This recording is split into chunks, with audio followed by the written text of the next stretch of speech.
এক বোন জানতে চেয়েছেন যে তার বিবাহের অনেক দিন পরও কোনো সন্তান হচ্ছিল না, তাই তিনি মানত করেছিলেন যে তার যদি কোনো সন্তান হয় তাহলে তিনি 2টি ছাগল কোরবানি করবেন।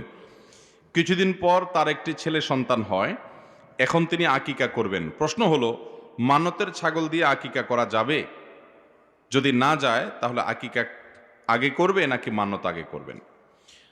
মানত এটা ইসলামী শরীয়তের দৃষ্টিকোণ থেকে কোনো প্রশংসনীয় কাজ না, কিন্তু কেউ করলে জায়েজ আছে, করলে সেটা পূরণ করতে হবে। নবী করিম সাল্লাল্লাহু আলাইহি সাল্লাম রীতিমতো বলেছেন যে মানত তোমরা মানত করবে না, ইন্নামা ইউস্তাখরাজু বিহি মিনাল বখিল, মান্যতের মাধ্যমে বখিলের কৃপণের সম্পদটা বাহির হয় শুধু, এছাড়া তেমন কিছু না। মান্যত কাকে বলে? মান্যত বলা হয় আল্লাহ আমার অমুক কাজটা হলে, আমার ছেলেটা অসুখ, সে সুস্থ হলে আমি একটা ছাগল দান করব, 2000 টাকা গরিব মানুষকে দিব, এটা হলো মান্যত। আবার মান্যতের মধ্যে কিছু মান্যত আছে যেগুলো ভুল মান্যত, যেমন আল্লাহ আমার এই কাজটা হলে আমি শাহজালাল শাহপুরানে মাজারে যাব, এরকম মান্যত আছে না নাই? তো এই মান্যতগুলো হলো ভুল মান্যত। শরীয়তে মান্যত বিশুদ্ধ হওয়ার জন্য এমন কাজের মান্যত করতে হবে যেটা শরীয়তে ইবাদত, যেটা ইবাদত, সেরকম কাজের মান্যত করতে হবে। আরো শর্ত আছে। এখন যেটা ইবাদত না, বরং ইবাদতের উদ্দেশ্যে কোনো কবরে আলাদা যাওয়া, এইটাই রীতিমতো হাদিসে জায়েজ নাই, হাদিসের নির্দেশ আলোকে সেখানে ওইরকম মান্যত করা হলো রীতিমতো শরিয়া বিরোধী মান্যত। সেরকম মান্যত পুরা করা জরুরি নেই, বরং নবী করিম সাল্লাল্লাহু আলাইহি সাল্লাম বলেছেন, মান নাযারা আন ইয়াসি আল্লাহ ফালা ইয়াসিহি, যদি কেউ হারাম কাজের মান্যত করে তো সেটা পূরণ করবে না, বরং সেটা ভঙ্গ করবে। তো এখন যদি আপনি মান্যত করেন যে আল্লাহ আমার সন্তান যদি হয় তাহলে সেক্ষেত্রে আমি আপনার রাস্তায় দান করব, তাহলে ওই দানটা আপনাকে করতেই হবে। আকিকার ছাগল দিয়ে ওই মান্যত আদায় হবে না, আকিকা তো ভিন্ন ইবাদত, অতএব এটা দিয়ে মান্যত আদায় হবে না, মান্যতটা আপনাকে আলাদা আদায় করতে হবে। আর মান্যত আর আকিকা দুটোর ভিতরে কোনটা অগ্রাধিকার দিবেন, কোনটা আগে করবেন? এর উত্তর হলো, আকিকা তো একটা সময় সংশ্লিষ্ট ইবাদত, 7ম দিনে করা সুন্নাত, না হলে 14-21তম দিনেও করা যায়, পরেও করা যায়, কিন্তু উত্তম হলো 7ম দিনে। অতএব এই দিনে এটা করে ফেলবেন, যদি এর আগে মান্যত করতে পারেন ভালো, আর না হলে পরে করলেও আদায় হয়ে যাবে। এরপরে প্রশ্ন হলো, সিগারেট বিক্রি করার বিষয়ে ইসলামের বিধান কি? সিগারেট বা বিড়ি ধূমপানের আইটেম, এই ধূমপান করা কি শরীয়তে জায়েজ নাকি না জায়েজ? না জায়েজ। যে জিনিসটা না জায়েজ ওই জিনিসের ব্যবসা কেনা করা, ব্যবসা করাও না জায়েজ। যেটা খাওয়া না জায়েজ, পান করা না জায়েজ, ওইটার বেচা কেনা করাও জায়েজ নাই। আল্লাহ তাআলা সূরা মায়েদা 2 নম্বর আয়াতে বলেছেন, তাআওয়ানু আলাল বিররি ওয়াত তাকওয়া ওয়ালা তাআওয়ানু আলাল ইসমি ওয়াল উদওয়ান, তোমরা পাপ এবং গুনাহের কাজে, সীমালঙ্ঘনের কাজে কেউ কারোর সহযোগিতা করিও না। এখন আপনি বিড়ি সিগারেটের দোকান দেওয়া মানে হলো বিড়িখোর সিগারেট খোরকে বিড়িখুরি সিগারেট খুঁড়িতে সাহায্য করা, তার ওই কাজটাতে আপনি হেল্প করলেন, তাহলে সেটা কি হবে না? জায়েজ হবে। এখন কথা হলো, যারা মুদির ব্যবসা করেন তারা সিগারেট ছাড়া তাদের দোকানে মাল চলবে না, কি করবেন? তো তাদেরকে বলি, সৌদি আরবে আমি অনেক দোকানে দেখছি, বড় বড় সুপার মার্কেট, সেখানে বাইরে লেখা আছে এখানে ধূমপানের আইটেম বিক্রি হয় না, লেখা আছে। তো বাংলাদেশেও যদি আমাদের কোনো আল্লাহর বান্দা এরকম লিখে দেন যে এই দোকানে এই এই এই এই নাজায়েজ জিনিসগুলো বিক্রি হয় না, তার হয়তো ওইরকম বিড়িখোর সিগারেটখোর কাস্টমার কয়টা কম হবে। তো ওই কাস্টমার যদি কম হয়, ইনশাআল্লাহ তার ব্যবসায় বরকত আরো বেশি হবে। অতএব হিম্মত করতে হবে। আমি তো ঢাকায় এমন দোকানের কথাও জানি, যেই দোকান সেলুনের দোকান, সেলুনের দোকান আবার দাড়ি শেভ না করলে সে দোকান আবার কিভাবে চলে? কিন্তু আমি জানি শেভ করা হয় না, ওখানে লিখে দেওয়া আছে এই দোকানে দাড়ি শেভ করা হয় না। আলহামদুলিল্লাহ, ওই আল্লাহর বান্দা না খায় মরে যায় না, আরো বিক্রি ভালো আছে।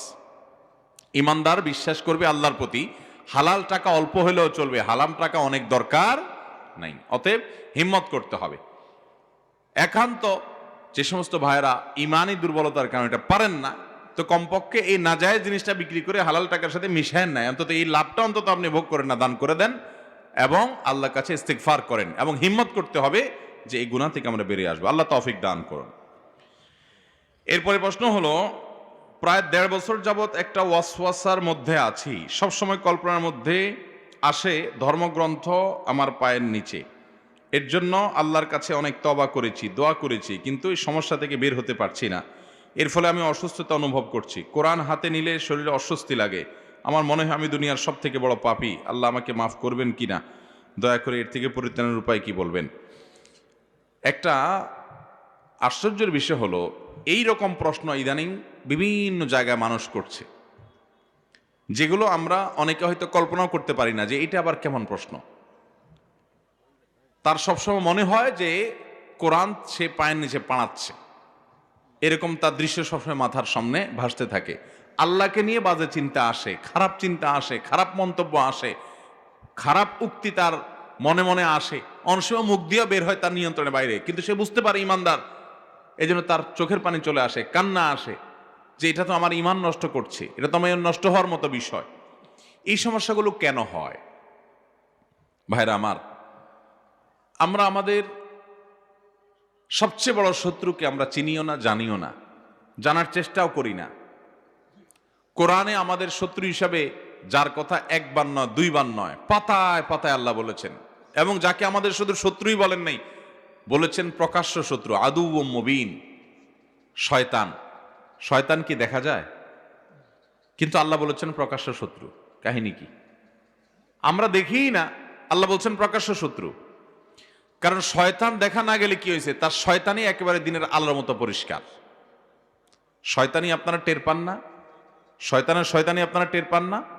ফজর নামাজের সময় উঠতে গেলে শরীরে একটু অলস অলস ভাব আসে না? কারণ কি? যে মানুষটা এশারের পরে রাত 12টা-1টা পর্যন্ত ঘুম আসে না, মোবাইল টিপে বসে বসে শুয়ে শুয়ে, ওই মানুষটারও ফজরের সময় আরামের ঘুম আসে। আসে কি আসে না? ভালো কাজ করতে কখনো মন চায় না, কিন্তু খারাপের দিকে মন টানে। এ কাজ কে করে? শয়তান করে। শয়তানের শয়তানিটা পরিষ্কার, আমরা শুধু একটু চোখটা মুললেই দেখতে পারি। এই যে ভাই যে সমস্যার কথা বলেছেন, এরকম আরো অনেক লোক একই সমস্যার কথা বলেন, এগুলো ইবলিস করাচ্ছে। অনেক সময় ব্ল্যাক ম্যাজিকের কারণে, কালো জাদুর কারণে মানুষের মধ্যে এগুলোর প্রভাব হয়। আমি প্রায় সময় বলার চেষ্টা করি, বাংলাদেশে এখন ঘরে ঘরে কালো জাদুর রোগী, ঘরে ঘরে দুষ্ট জিন অর্থাৎ শয়তানের আক্রমণের শিকার। ছোট বাচ্চা থেকে বড়, নিষ্কৃতি নাই। বাচ্চাদের মধ্যে অস্বাভাবিক আচরণ, বড়দের মধ্যে অস্বাভাবিক আচরণ, এগুলো দুষ্ট জিনের প্রভাব, শয়তানের শয়তানি, ব্ল্যাক ম্যাজিক এবং কালো জাদুর কারণে। পানা চাওয়ার উপায় কি? পানা চাওয়ার উপায় হলো আল্লাহ রাব্বুল আলামিনের কাছে সবচেয়ে বেশি যেটি করতে হবে তা হলো শয়তানের মাদাখিলগুলোকে বন্ধ করতে হবে, শয়তান প্রবেশের পথগুলো বন্ধ করতে হবে। যেমন হারাম কিছু শোনা যাবে না, হারাম কিছু বাসায় রাখা যাবে না। আপনি ছবি ভাস্কর্য টাঙায় রাখবেন, রহমতের ফেরেশতা দাখিল হবে না, শয়তান ঢুকবে। বিসমিল্লাহ ছাড়া ঢুকবেন, শয়তান সাথে ঢুকবে, হাদিসে আসছে বিসমিল্লাহ পড়ে ঢুকলে শয়তান ঢুকতে পারে না। শয়তান বলে তার দলবলদেরকে বলে, লা মাবিতা লাকুম, আজকে এই বাসায় থাকতে পারলা না, কারণ বিসমিল্লাহ পড়ে ঢুকছে। তো এইভাবে নানান আমল আছে, শয়তান যাতে উপদ্রব করতে না পারে সে আমলগুলো করতে হবে। সকাল সন্ধ্যার দোয়াগুলো বিশেষ গুরুত্ব দিয়ে পড়তে হবে। কোরআন তেলাওয়াত মুসলমানদের বাসা থেকে এখন বিদায় হয়ে গেছে প্রায়। আমরা কোরআন তেলাওয়াতের টাইম নেই এখন, মোবাইল টিপতে টিপতে কোরআন তেলাওয়াতের টাইম নেই। কোরআন তেলাওয়াতের পিছনে যত বেশি আপনি সময় দিবেন, যে বাসায় যত তেলাওয়াত হবে ওই বাসায় এসব সমস্যা থেকে দূরে সরবে। সূরা বাকারা তেলাওয়াত করে চালু করে রেখে দেন, ইনশাআল্লাহ এই সমস্ত সমস্যাগুলো আস্তে আস্তে কমবে। ভালো কোনো রাকি কোরআনের আয়াতের আলোকে যিনি ঝাড়ফুঁক করেন তার শরণাপন্ন হন। আল্লাহ আমাদেরকে তৌফিক দান করুন। আজানের সময় কোন কোন কাজ করা নিষেধ? আজানের সময় কি কি কাজ করা নিষেধ? আমরা অনেকে অনেক কাজের কথা বলি, যেমন অনেকে বলে যে আজানের সময় সালাম দেওয়া নিষেধ, আজানের সময় কথা বলা নিষেধ, আজানের সময় অনেকে বলে খাওয়া নিষেধ, অনেকে বলে আজানের সময় মহিলাদের মাথা খালি রাখা নিষেধ, বাড়িতে আছে মাহরামের সামনে আছে তারপরও আজান শুরু হলে মাথায় কাপড় দিতে হবে। মূলত আজানের সময় এরকম নিষেধ বলতে কোনো নির্দিষ্ট কাজের কথা কোথাও বলা হয় নাই। আজানের সময় একজন ইমানদারের কাজ হবে আজানের জবাব দেওয়া, মুখে মুয়াজ্জিন যা যা বলবে মুয়াজ্জিনের সাথে সাথে তা বলা, সাথে সাথে মানে একটু পর পর আল্লাহু আকবার বললে পরে আল্লাহু আকবার বলা, আশহাদু আল্লা ইলাহা ইল্লাল্লাহ বললে আশহাদু আল্লা ইলাহা ইল্লাল্লাহ বলা, এইভাবে হাইয়া আলাস সালাহ হাইয়া আল ফালাহ সমস্ত লা হাওলা ওয়ালা কুওয়াতা ইল্লা বিল্লাহ বলা, আর বাকিগুলো যা আছে তা বলা। এটা হলো মুস্তাহাব। যদি আজানের সময় কথা বলতে গেলে জবাব দিতে অসুবিধা হয় তাহলে কথা না বলে জবাব দেওয়াটা উত্তম, বাস এটুকু। এছাড়া আজানের সময় যে আপনার এটা করা যাবে না ওইটা করা যাবে না এমন কোনো কথা নাই। যেগুলো অন্য সময় নিষেধ সেগুলো আজানের সময়ও নিষেধ। মহিলারা অনেকে আছে আজানের সময় মাথা কাপড় দেন, মনে করেন এটা জরুরি না। আপনি যদি মাহরামের সামনে থাকেন, আপনার বাসায় আপনার আব্বা আছেন, আপনার স্বামী আছেন, ভাই আছেন, তাদের সামনে মাথায় কাপড় দেওয়া জরুরি না। অতএব মাথায় কাপড় না থাকলে গুনাহ হবে না, আজানের সময়ও না থাকলে গুনাহ হবে না। আর যদি আপনি বাহিরে গায়রে মাহরামের সামনে থাকেন, তাহলে আজান হোক বা না হোক মাথায় আপনি কাপড় দিবেন, আপনি পর্দা করবেন, সেটার সাথে আজানের সম্পর্ক নেই। সেজন্য আজানের সময় মহিলাদের জন্য এই মাথা কাপড় দেওয়ার কথা যেটা আমরা বলি, এটা কোনো কোরআন হাদিস থেকে নির্দেশিত কোনো কথা নয়। মূলত আজান শুনলে জবাব দিতে হবে, নারী হোক পুরুষ সবার, এবং আজানের পরে জামাতের সাথে নামাজ পুরুষরা আর মহিলারা ওয়াক্ত মতো বাসায় আদায় করবেন, এটা হলো নির্দেশিত।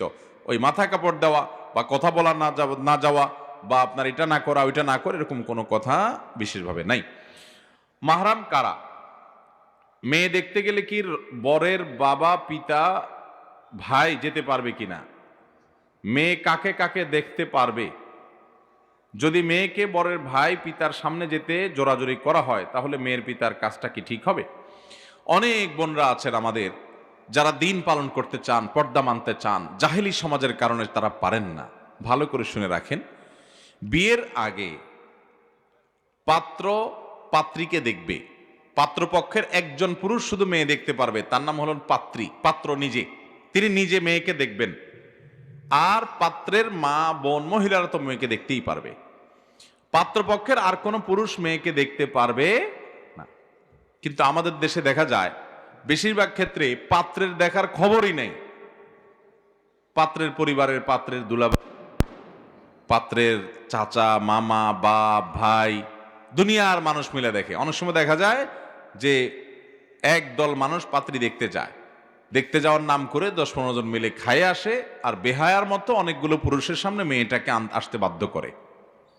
এই কালচার আপনাদের এদিকে আছে না নাই? সম্পূর্ণ নাজায়েজ এবং হারাম একটা কালচার, গুনাহ একটা কালচার, এটা জায়েজ নাই। পাত্রপক্ষের মধ্যে একজন পুরুষই শুধু মেয়েকে দেখতে পারবে বিয়ের আগে, সে হলো ছেলে, প্রস্তাবক নিজে। ছেলের বাবাও দেখতে পারবে না, ভাইও দেখতে পারবে না, ভগ্নিপতিও দেখতে পারবে না। এখন আমরা এমন এক জাহিলি সমাজে আছি, ছেলের ভগ্নিপতিকে যদি মেয়ে দেখতে না নেওয়া হয়, তাহলে ওই ভগ্নিপতি বিয়েতেই আসবে না। বলবে না আমার তো আর কোনো দাম নাই এই সংসারে, এই ফ্যামিলিতে, তাহলে আর আমি কি করতে বিয়ে খেতে যাব? এই রোগটা আছে না নাই?